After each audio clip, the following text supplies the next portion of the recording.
Welcome to Inspiring Hope with Lois Hermann, a leading expert in professional coaching, clinical hypnosis, and energy clearing. Lois is an award-winning author of Chronicles of Hope. She has decades of experience in advanced hypnosis techniques, has conducted highly effective success coaching programs that have helped clients discover ways to achieve success, empower themselves, their families, as well as holistic practitioners to expand their practices. Get ready to be empowered with your host, Lois Hermann.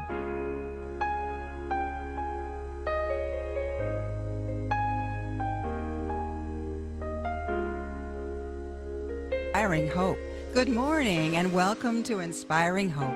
I'm your host, Lois Hermann, and I hope to inspire you with positive messages and celebrate everyday people who are making a difference in our world.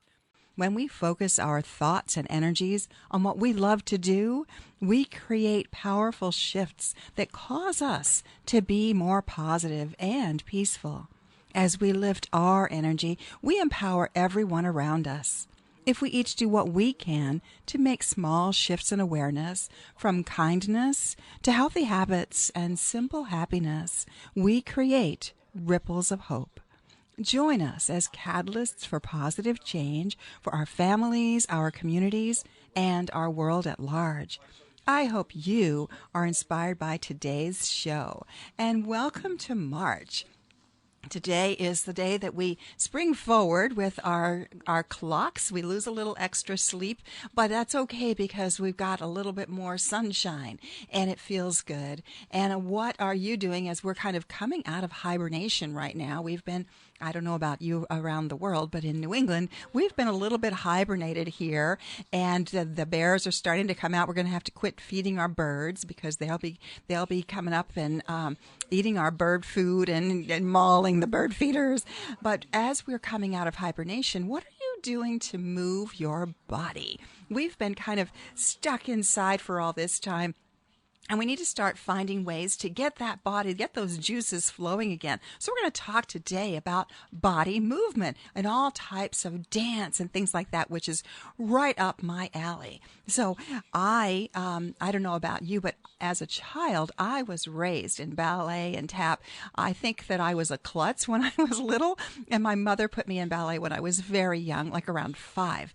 And I loved it. I really enjoyed it and all the recitals and that sort of stuff. So I actually did ballet through all of grammar school well into high school. What was fascinating is I actually did ballet in college. Now, this is at the University of Tennessee. And the Vols, the UT Vols, go Vols, Big Orange Country, they actually had several of their players take dance with us in college to learn balance, to learn strength, to learn agility. It was fascinating to see these big old football players in our dance class with us. And they found it very valuable. So dance is an amazing and important part of moving our body. I have a good friend who's a chiropractor who told me, do you know that sitting is the new smoking? So years ago, everybody smoked. That was sort of common. Even when I worked in the hospitals many years ago, we had a smoking room where, we had coffee and peanut butter and crackers, and we all smoked. Even the radiologists would be sitting there diagnosing lung cancer in their rooms with an ashtray and smoking cigarettes. So it shifted now away from the smoking to eating. So people take breaks where they're eating muffins and cookies and ice cream. So not healthy. But all the sitting that we do, I don't know about you, but I go from the morning sitting in my car to my office now where I sit in my chair all day, to sitting in the car and then home on the couch, whatever. But we don't move, and our bodies were meant for movement. That's what they're designed for. And the more sedentary we are, the more challenges we have, mind, body, and spirit. And we're going to have a guest in a minute tell us why that is. She's an expert on somatic body movement. I know that in my own simple way, I have just loved to dance. I know there are a lot of people who like to go work out. My husband goes to the gym, works out. I've done that before. My body just doesn't like it. I don't take to the gym. I don't like the machines. My body wants to express itself. And I have to say, one of my favorite dances was in my early 20s. I say 40 years and 40 pounds ago. I did belly, which it's commonly known as belly dancing. I was actually pretty good at it. And I did it as a form of exercise, and that was the most fit I've ever been. But it was all about moving the body in all parts of the body and expressing yourself to the music. And it was so much fun. I actually had an opportunity to be at the foot of the pyramids and watch a belly in Egypt. And what I was impressed with were the male dancers and their power and their strength, where the women were more sensual. They had this amazing ability to lift and to jump, and it was just fun to watch the difference and the interplay of the masculine and feminine energies that really created the whole of the belly, which was fascinating. So you are listening to WSMN 1590, and I'm Lois Hermann, your host, and we're going to be speaking with Zsuzsi Gero here in a minute. I wanted to tell you a little bit more about how dance has influenced my life, because I tell my clients who come to me for weight that if they could just move their body 1 minute every hour, just get up out of the chair and stretch and move, touch your toes, just wiggle, put on some music and dance.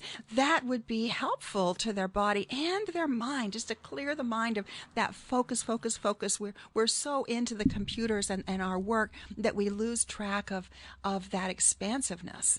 So if we were just to do a little bit, just a touch of dance or movement every hour, that's going to help our bodies. And I also went through most of you who know me, I've been divorced twice. So I have lots of stories. And through my second divorce, I ended up getting into contra dancing. Now, I don't know whether you're familiar, but in New England, it's the old New England style of dance that's danced in the town halls and granges all over New England. And I would go there as a form of touch. I was feeling isolated. I was alone, living in the country. And my son at the time would say, "Mom, you always feel better when you dance. Go dancing." So I would make myself go. Now, contra dancing is like the old Virginia reel style of dance, where you've got a fiddler and a caller, and you're dancing with a partner and another couple up and down the set. It's not quite like a square dance, but it's more, and not like a line dance, but there's a lot of spinning, and just glee. So 1 minute you're dancing with an 80-year-old, and the next minute you're dancing with an 8-year-old. So it's a very family style of dance that's done it's just so much fun. And again, great exercise and great energy, a lot of laughter. Then I got into Argentine tango. Now, Argentine is my ultimate passion right now, even to this day.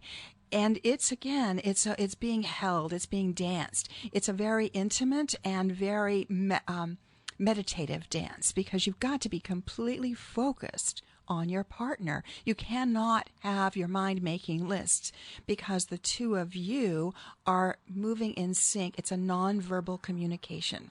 And it's usually done with, it's a lead-follow dance, and it's most often the male is the lead and the woman is the follower. However, I've seen males dance Argentine together. Oh, they are powerful. And women dancing with women, but still, it's a lead-follow dance.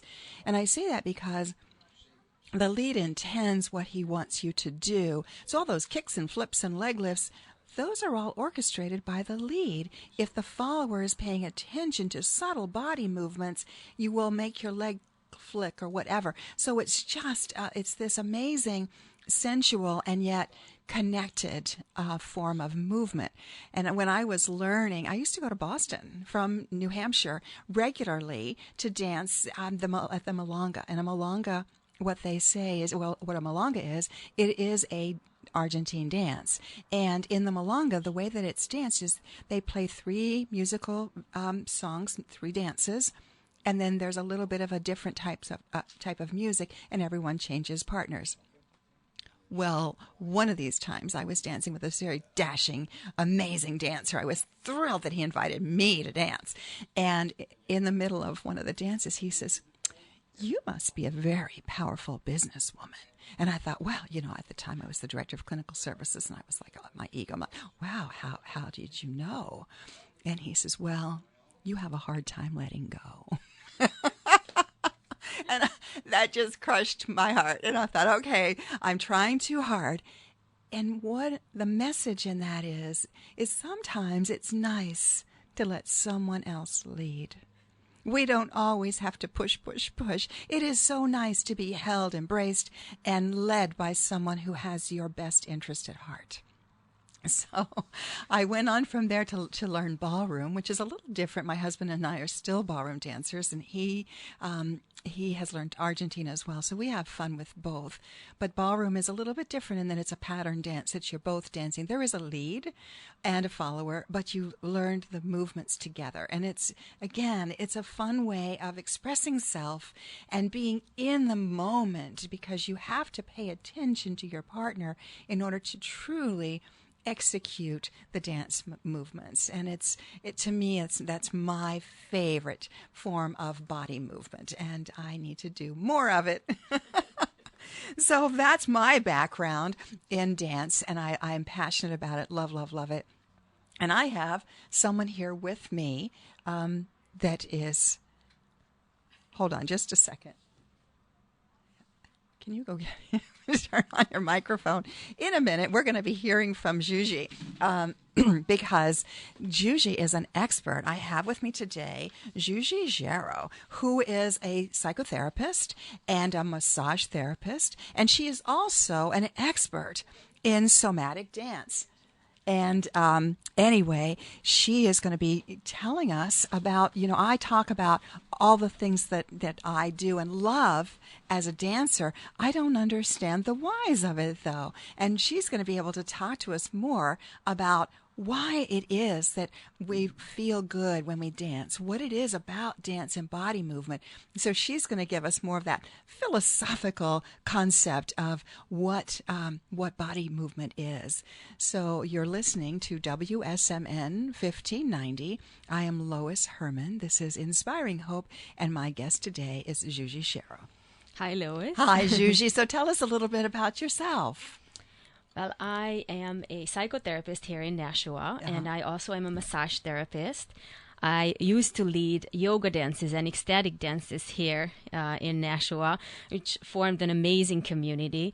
And now I live in Boston. That's where I do most of my massages. And also I'm a coach, a body-mind coach in that, which is very relevant to what we're talking about today. Yeah. How much it's not about just the mind, but how important it is to listen to our bodies and to weave the body wisdom into our intellectual wisdom. So what is a mind-body coach? Tell us a little bit more about that. Mind-body coaching is about, in addition to just talking about things and forming ideas, shaping our mindset and thoughts, which is a very important piece, is that we really take pauses to listen to the body and listen to what you're feeling in any given moment, what body sensations are present, which all inform our decisions and what inspires us and where we want to go. So it's an emotional guidance system that we have in our bodies. So it's very important to touch upon it.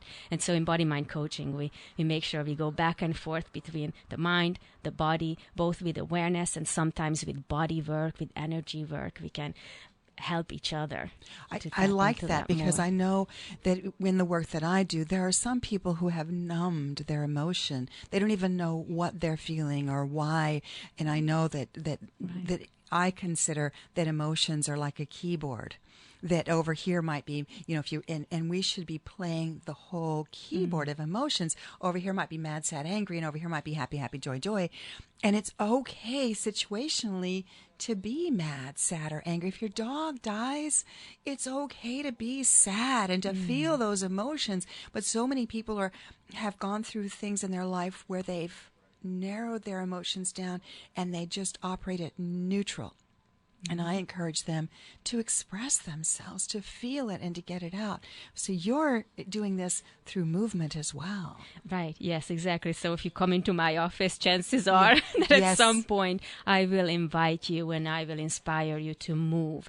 as and while you're talking about things, either the future or Interesting. the past, whichever we are focusing on. But exactly as you said, we are all somewhat guilty of numbing of our emotions. We compartmentalize, and in that, when we do that, emotions don't flow. They build up. The body holds on to the energy of feelings, right? If there's no expression, the muscles are not assisting in burning the energy and the hormones that are being released with the emotions, right?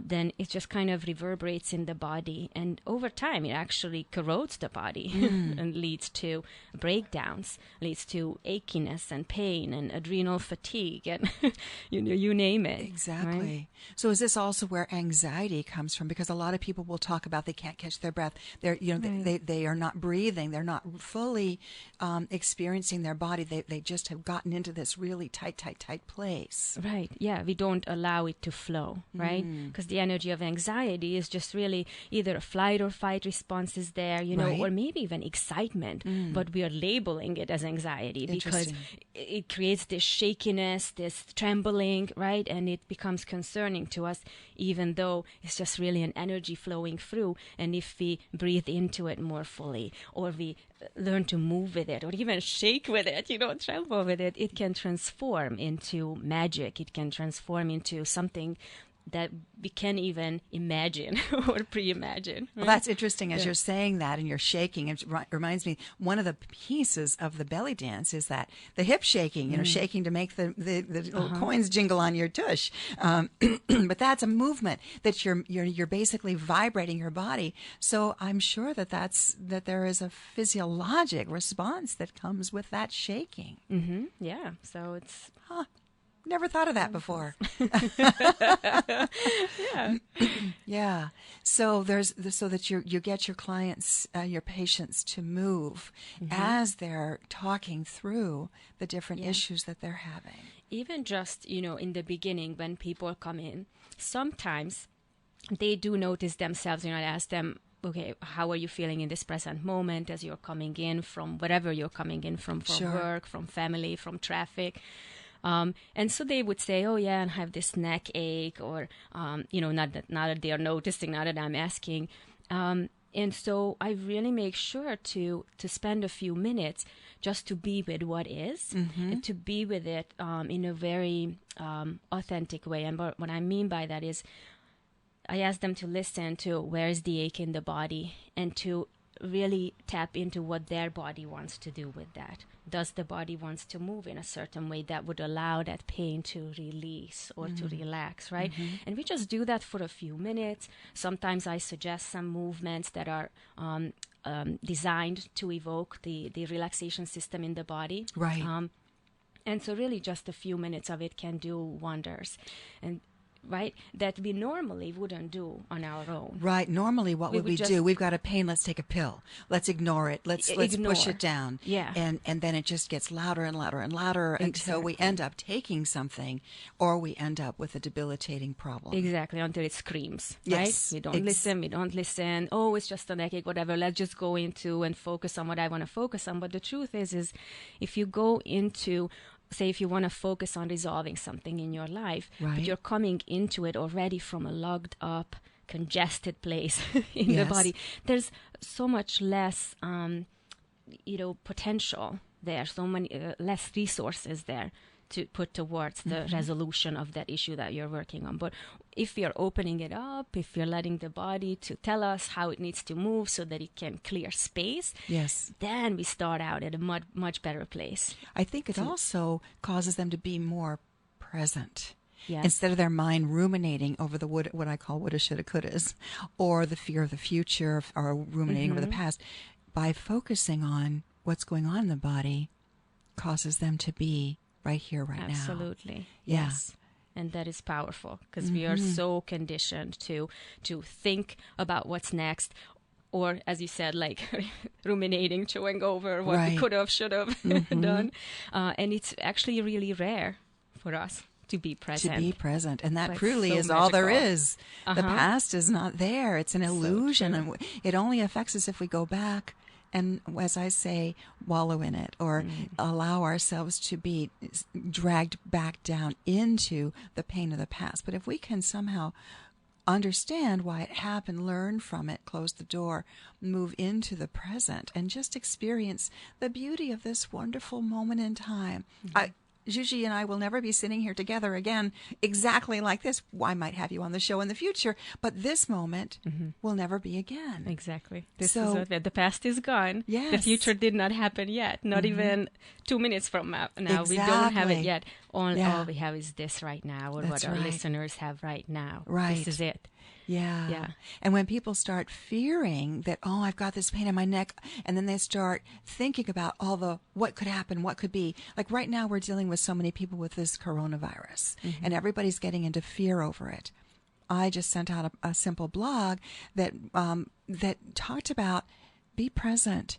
Do things that give you joy. Boost your immune system. Keep yourself healthy. And I see my dear friend Christina's on, and she is the one that inspired me with that blog. And truly, instead of getting into the fear, because we're all exposed to viruses all the time. We are.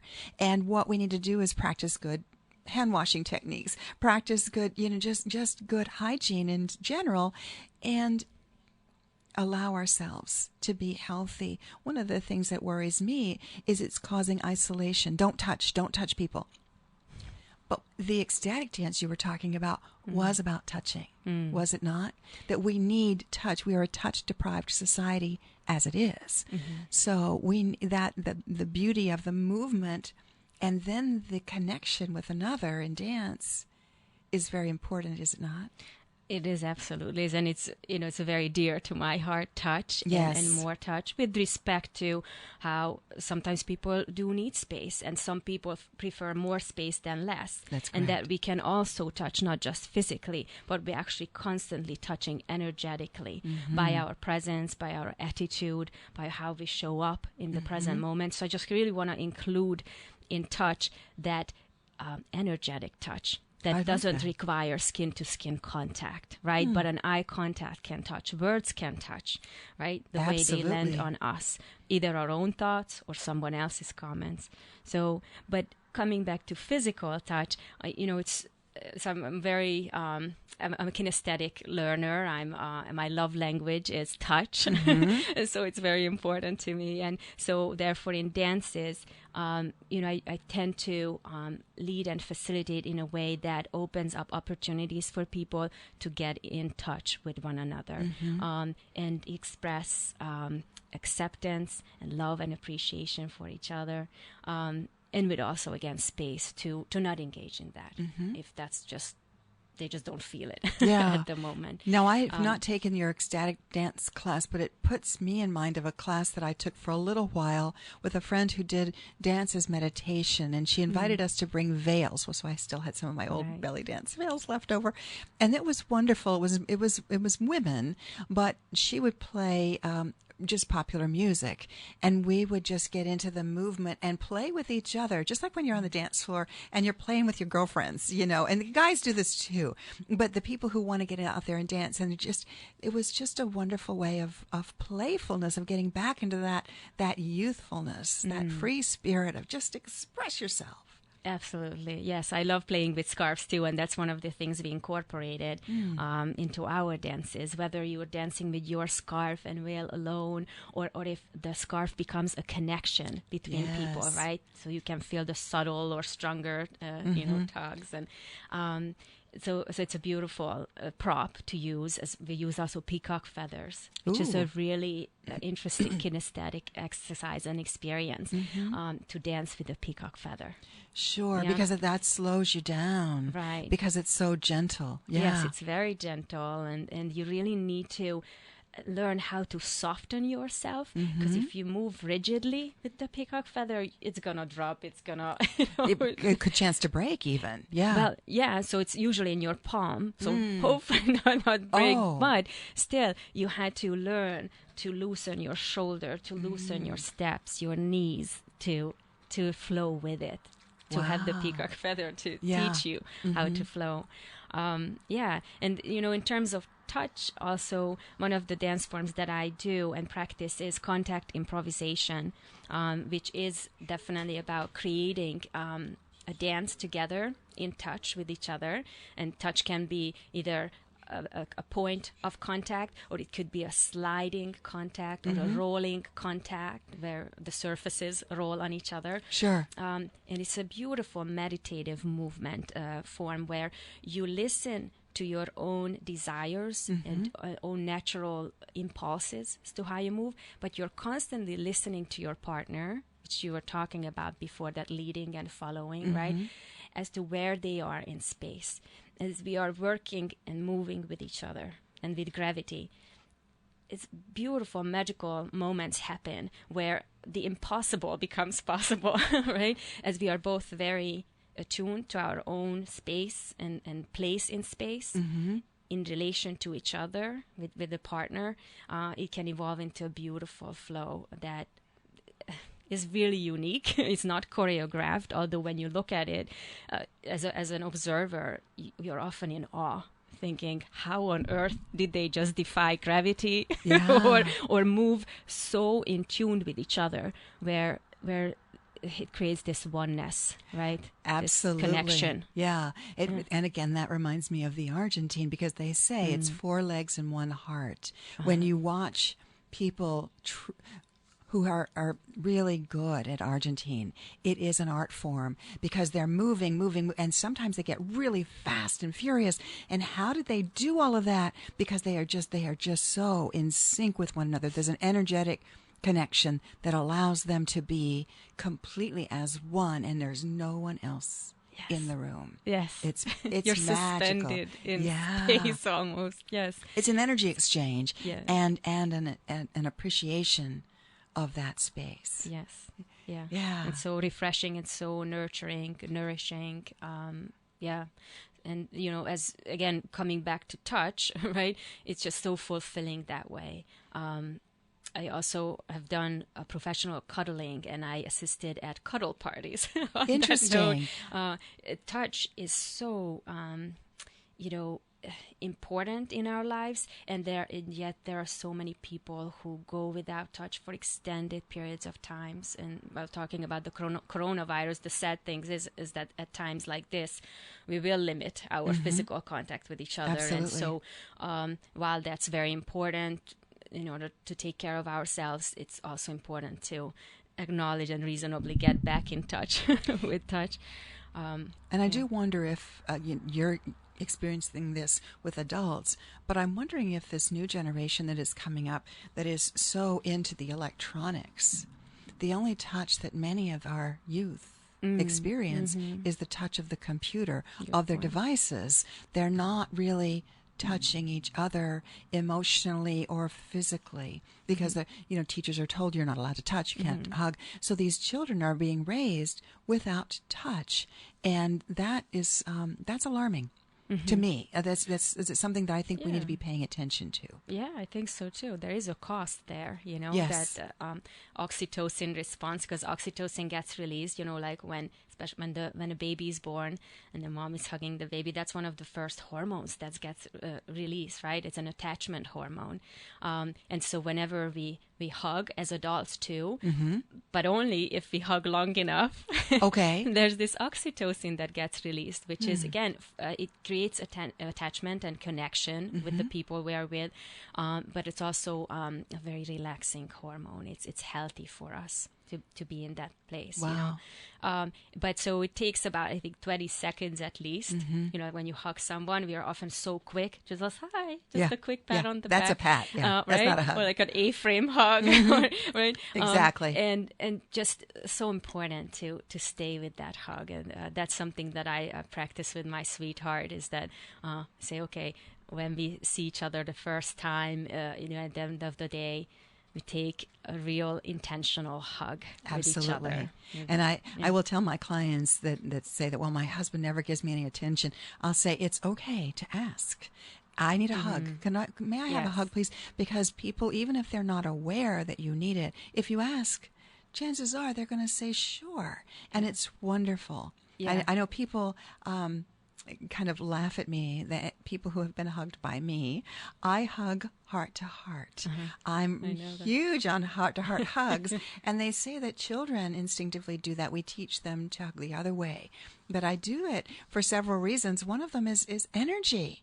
Because when you hug what I call the ballroom dance style, you're crossing meridians, and it causes the energy to be depleted in our body. When you hug heart to heart, you're in physical alignment. So your energy is in alignment, and it boosts the energy in the body, and you stay strong. So I am kind of on a mission to get people to hug heart to heart. You're a great hugger, and I know you taught me that, heart-to-heart hugs. And I know that, there is a difference between hug and hug.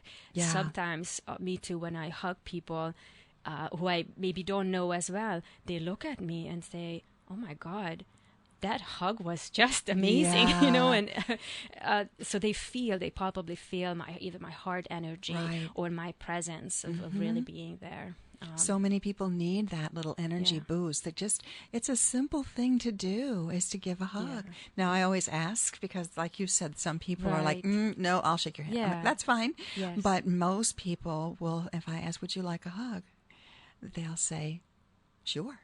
Yes. The asking is so important. And actually, going back to the cuddle parties that I want to hear about mentioned, that. One of the great things about cuddle parties is that they create a very safe container as to how to ask for and how to receive touch. So they spend a good amount of time, at least the first half hour of each cuddle party is about educating people how to be verbal and intentional around asking for touch and also saying no to touch that doesn't feel good. Exactly, setting boundaries. Yeah, setting boundaries. Because to some extent, we are not taught how to talk about touch, how to ask for it, right? And we also can become nonverbal around touch. Correct. By the very nature of it. Yeah. And so it's so important to practice that, right? Like, I've heard of these. I have a client actually who is a big strapping male that had some deep-seated issues that he said the cuddle parties helped him to really get in touch with parts of him that he had shut off, that he was too afraid to touch, and it was so very helpful for him. So why would someone want to get involved with the as you call them, cuddle parties or cuddle therapy? I think it varies, and sometimes people come from a place of wanting to heal. They know that they have parts of them that they shut off, or they have trauma even. Had a beautiful encounter in sessions and cuddle party interaction with someone who was healing from trauma, and in this person's family, touch was almost non-existent, or the expression of love, even verbally, was non-existent. And all he asked me to do is to hold hands. So we were sitting there just holding hands, and for 10, 20 minutes, and he had tears in his eyes, saying, hey, I just never had someone hold my hand with that much presence, really being there with me. Absolutely. So it could be as simple as that. And sometimes people seek cuddle sessions because they are working out a breakup, and they are not ready to enter a relationship yet, and they need to really be with themselves and work things out, but they are missing that human contact, that human touch. Grief also, after grief, when people lose loved ones, especially, if you're, I'm a foreigner here, right? So my immediate family is not here. I can go and ask someone to hold me and comfort me. And that was what I found in dance when I was like you. I'm a foreigner into New England. My family I have no family here. This is my home now because I love it. However, getting into dance was a form of non-threatening touch where I could feel held, even for that moment in time, where I had the opportunity to feel a sense of not necessarily sensual, but sensitive touch and being cared for. And it's important. We need to interact with one another. We must be able to come together, as you use the word, authentically, and be present for one another. Right. Yes.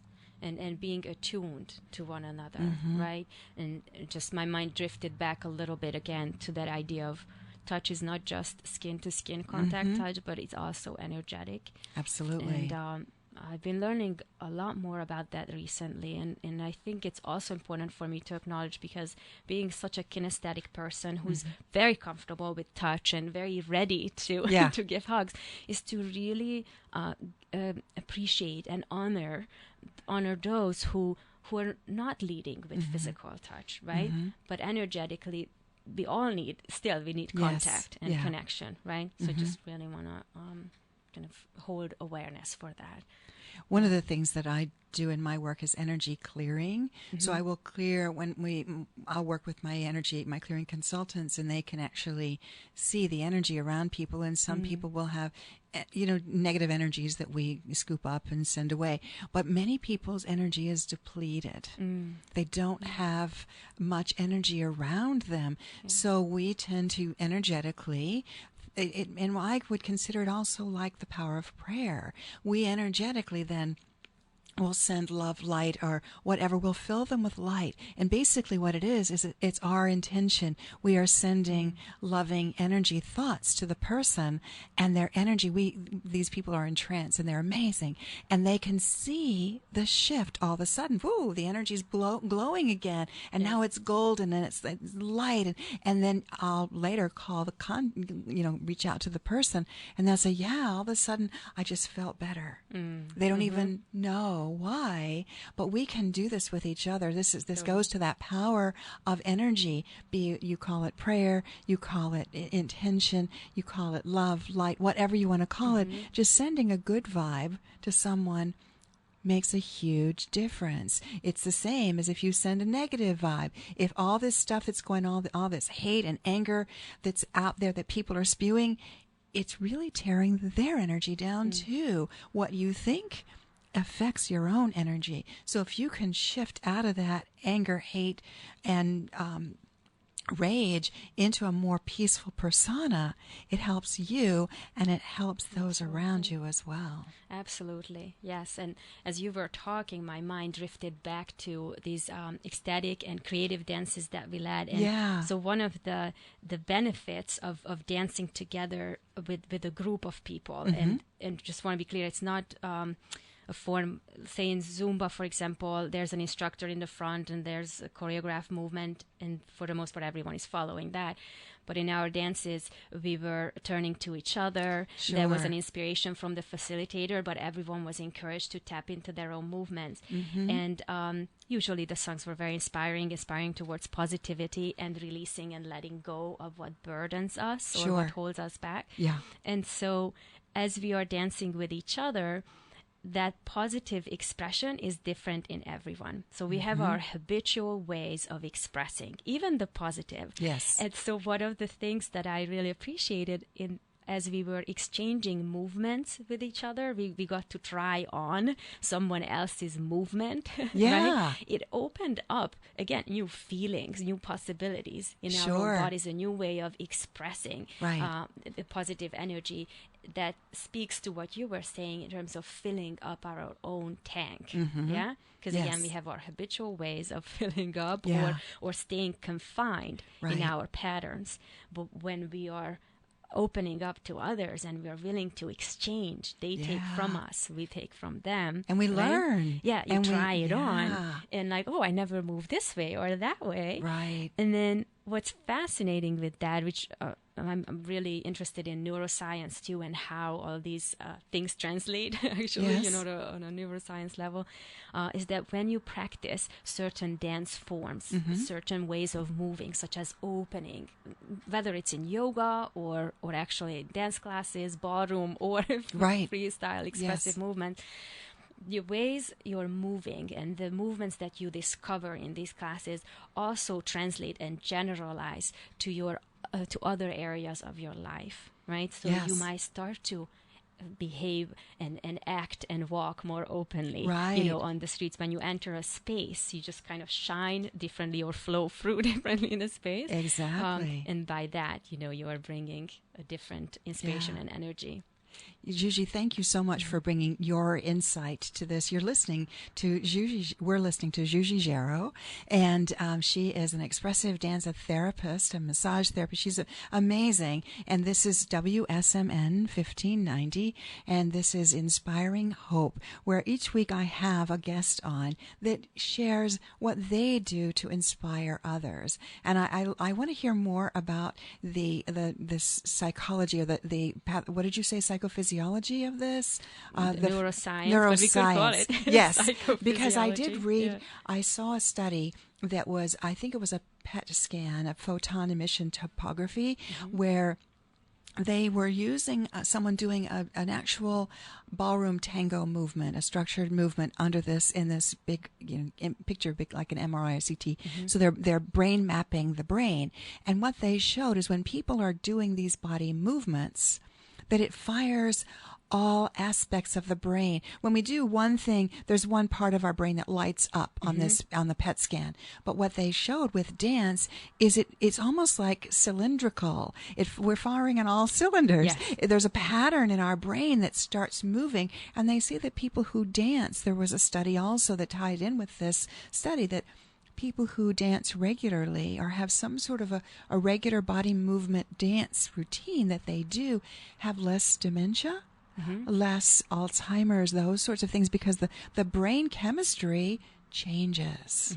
So tell us more about what you've researched in the neuroscience. Yeah, it's very similar to what you are describing. It's so true that dance and also martial arts, so especially those sports that require us to not just be stationary, like, on a bike, not a like outside bike, but more like in a cycling studio, right? You are stationary, or on yoga, you're on your yoga mat. But in martial arts and dancing, you're also moving in space, and you're navigating and sharing space with other people. Right. And just by that, your brain has to be more on alert, Correct. Right? And more awake to what's happening, so you don't bump, you don't hurt yourself. So it really brings online, as you said, all the different brain centers that keep us actually in the present moment. You cannot be anywhere else but Exactly. there if you Yeah. want to stay safe. And so that, in research, they find that when the brain is lit up in all the different areas, and the blood flow is kind of evenly distributed, it usually is connected to a grounded, present quality that people subjectively describe and others notice about them. So just really a good idea to engage ourselves, therefore, in activities where we share Yes, space. and as you're that way. talking about that, that's one of the aspects in ballroom and in Argentine, when you're giving control over to the leader, and his role is threefold. One is he's got to protect you on that dance floor, because there's other people trust, kicking and flipping and stuff. And if this is a dancer who's just in his own head, just moving around, and you get kicked, I mean, you can get, these women are wearing stilettos, so you can end up bruised. And guess what? You're not going to want to dance with him again. That's so true. He's got to entertain you. He's got to read what your skill level is, and he has to navigate around that floor, being so present as to who all is there, and anticipating where he's going to navigate. So it's important when you're doing these dances together that you're respectful of one another's space and one another's energy, keeping each other safe. Because even when my husband and I dance ballroom, I will be seeing, something coming, and I can give him just a quick little nudge where he knows, okay, caution, and he'll stop. So there's, again, these little nonverbal communications that cause you to be so connected. Right, yeah. So interpersonally, we have to be very much Right. aware and there. Yes. Yeah. And so, other than that, the obvious is there too, that with dancing, we move our muscles, Yes. right? And with that, we're building muscles. And also we're bringing oxygen to our bodies and, to, the blood, right? Oxygenating our blood. Yeah.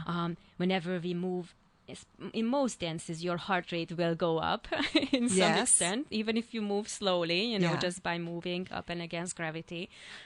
That's very important, and that's fertilizes the brain as well, because whenever our heart rate is up, whenever we oxygenate our body, it releases growth hormones in our brain, especially on our memory centers. So coming back to dementia, right, that really attacks the memory centers and our sense of identity. So whenever we engage in these kind of physical exercises, we shower the brain with this amazing fertilizer. Right. Right. Yeah. Engaging dopamine centers, because it's very pleasurable to move with others. It's usually a happy time. You know, it's hard to see people dancing with a lot of sadness. Although there's room for that as well. Yes. Yeah. And so, our dopamine, serotonin centers are all active and working in harmony. And I know that when you're dancing also, you have to use the full lung capacity. Most of us, when we're talking about sitting all the time, we're only using this very small the middle part of our lungs. We're really not breathing down into the diaphragm up into the shoulder area. When you're dancing, when you're moving, as you were saying, you're opening your heart, you're opening your lungs. You're actually using the full extent of your lungs, which gives you even more lung capacity, more adrenaline, more of all of those wonderful chemicals that are released. Yes, absolutely. Yeah. So you're listening to Zsuzsi Gero, my guest on Inspiring Hope today, and this is WSMN 1590. We're here every Sunday morning where we shine the light on amazing people that give their remedies for what they do to inspire people so that we're not so stuck in the negativity that's all around us. So Zsuzsi, what do you recommend to people to inspire them? What would be your suggestion to people? My suggestion is to find little opportunities to be in motion. And before we get into motion, though, is to pause. There's an opportunity in every pause to notice what's actually going on and what's needed, right? So just take a moment of pause several times during the day and say, how do I feel in my body? How is my breath? Am I breathing fully, or is my breathing shallow? Do I have an achiness anywhere in my body, or do I feel good and I have a spring in my steps, which is also something to celebrate? But to take a moment of pause, and if there is any kind of breakdown or any kind of heaviness, something that's stuck or not flowing, even just a subtle adjustment of your body posture, if you happen to be sitting in your office, and there's not a lot of opportunity to move, or little circles with your hips to wake up those large muscles that get involved in that sitting that you're talking about. That sitting is the next smoking, right?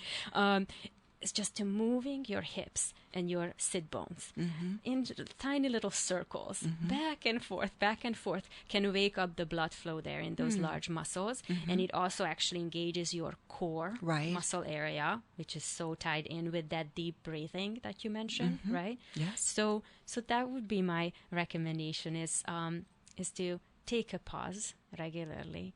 And then as you tune in, if you notice something stuck, do a little movement, even if just a little stretching or a little circling. Breathing into it. Driving, too, breathe, absolutely breathe into it. Release it with a sigh. We don't sigh enough, actually. And that's another way of allowing emotions to flow. And if you notice something positive, say you paused, and you just feel great, that's awesome. Just kind of be with that for a moment and appreciate it. Feel grateful for it. Breathe into it and say, wow, this feels amazing. And by that, you will actually reinforce that feeling. And by that, it's almost like when you're watering a plant again. You're watering your garden, right? Where attention goes, energy flows. Exactly. Right? So we can... That's a great, great, great suggestion, because most of us in our busy world in this day and time don't pause. It's always like, okay, now what's next? And the people, we need to slow down and just be. There's a saying that we are not human doings.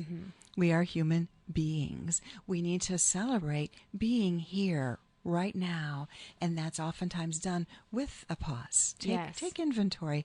What's good in my life? One of the things that I will tell clients, especially people who have difficulty with sleeping, is they go to bed and they start ruminating over the woulda, shoulda, couldas, or what they have to do the next day. And that engages the subconscious mind to start going into fix-it mode. But if you fall asleep at night thinking about what was the best thing that happened today, it shifts your awareness to, oh, wow, I had so many wonderful things happen. The subconscious can then be present and relax and let go. It's wonderful. Yes. Yeah. Only if you just give it a chance. Yes. It will do that. Yeah. And to acknowledge, too, that sometimes when we are most resistant to pause, that's when we need it the most. And I know that from my own life, too. Of course, when I'm fully aware, this is the time for me to pause, and yet there's this resistance, or there's, sometimes the fears of the mind can make us believe or trick us into thinking, well, we have to keep going, because if we pause, we lose momentum, we lose this and that.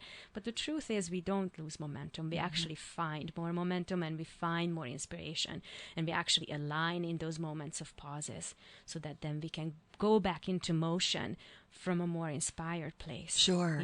Now, I want to point out your website, don't you? Isn't it called Essential Pause? Yes. Can you tell everybody how to get a hold of you?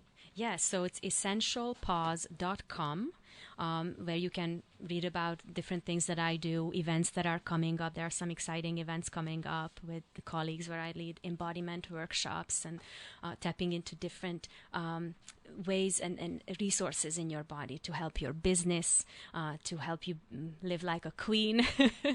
To manifest, probably. To manifest. Yeah. There are some really great resources coming up for entrepreneurs, Nice. igniting their missions and creating longevity in their lives, relationships, and businesses. And is that the best way for people to get a hold of you? That is the best way. Okay, yeah. And you can get a hold of me at loishermann.com, or of course at the book chroniclesofhope.net. And the book was the inspiration for me to have this Inspiring Hope show, because we are supposed to be celebrating all of the good that's in our life. There's so much good. We've got to shift our focus because, as you were saying, what you water grows. If you water the weeds in your life, guess what? You're going to get choked out by weeds. If you water all that negative thought, that's what's going to happen. If you pause to smell the flowers and water those beautiful flowers, then we have more wonderful things in our lives. So thank you so much, Zsuzsi, for being with us today. Thank you, So Lois. do you have any last thoughts that you'd like to share with our listeners? Well, I have a quote that followed me throughout the years. Yes. And so I just like to close with that. Yes. And that is, life isn't about waiting for the storm to pass. It's about learning how to dance in the rain. Absolutely. How many of you have danced in the rain? Or when you were a kid, were out playing in puddles, splashing in the puddles. Exactly. Why not? Right? Yeah, that warm summer rain is wonderful. And we need to allow ourselves to get messy, to get, just to play. We've lost touch with play. And I feel like that's a lot of what dance is. I have to say, my beloved husband is a very analytical, engineering-minded kind of a finance guy. But on the dance floor, oh my goodness, he becomes like this crazy young, awesome. He just opens up, and he is a world of fun. Yeah. And there's that little boy in him that comes out to play, and it's just wonderful. We all need more play. Absolutely. We need more touch, more togetherness, and more pause in our life. Presence to our Presence. emotions and to the difficulties in life as well. So in that quote, Yes. that rain represents that idea of, just because it's hard and tough, we don't have to stop and hide away from the world. Right. But actually, when we go into motion, we release from that. Thank you so much. You've been listening to Inspiring Hope with Lois Hermann and my wonderful guest, Zsuzsi Gero. And you can be here next week with us at WSMN 1590, Sunday mornings, 9 o'clock, where we will shine the light on yet another wonderful, wonderful person in our world. Meanwhile, look up, stay positive, and be the light in someone's day. Blessings.